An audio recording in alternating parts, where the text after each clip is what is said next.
দ্বিতীয় প্রশ্ন, দ্বিতীয় অগ্নিবাণ আপনাদের স্ক্রিনে।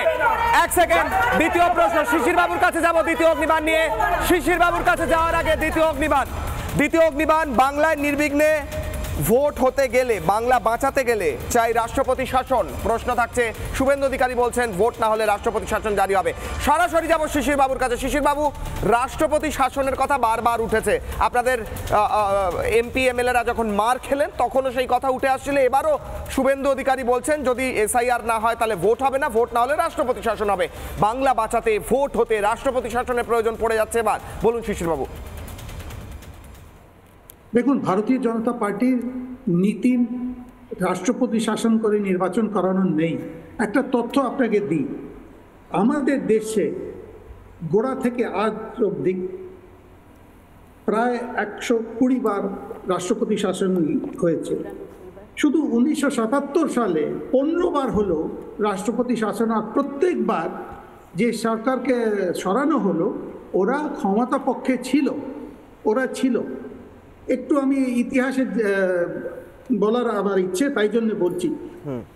আজকে ভারতীয় জনতা পার্টি রাষ্ট্রপতি শাসন চাইছে না, কিন্তু মানুষ বলছে এই যে সরকার, তৃণমূলের সরকার, অগণতান্ত্রিক সরকার, অনৈতিক সরকার, অসাংবিধানিক সরকার।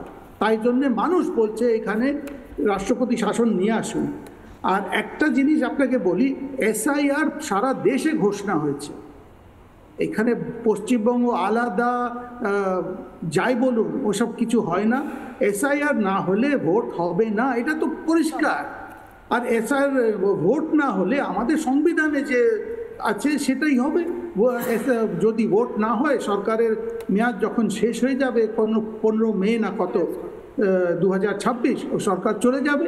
আর আপনার টিভি চ্যানেলে আজকে আমি প্রথম বলে দিচ্ছি, এই যে হুমকির পর ভারতীয় জনতা পার্টির একটা টিম আমাদের বিরোধী দলনেতা আন্ডারে ইলেকশন কমিশনের কাছে আগামীকাল দেখা করতে যাচ্ছে।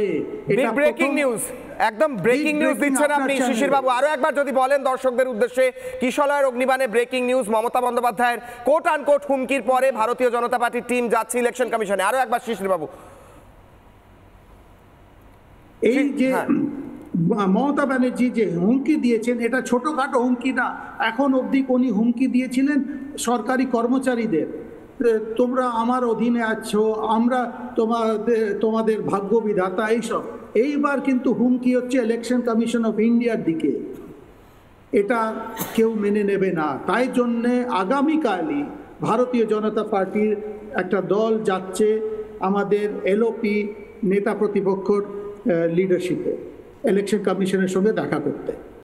নানা ধরনের কন্টেন্ট দেখার জন্য লাইক করুন, শেয়ার করুন আমাদের ফেসবুক পেজ, সাবস্ক্রাইব করুন আমাদের ইউটিউব চ্যানেল।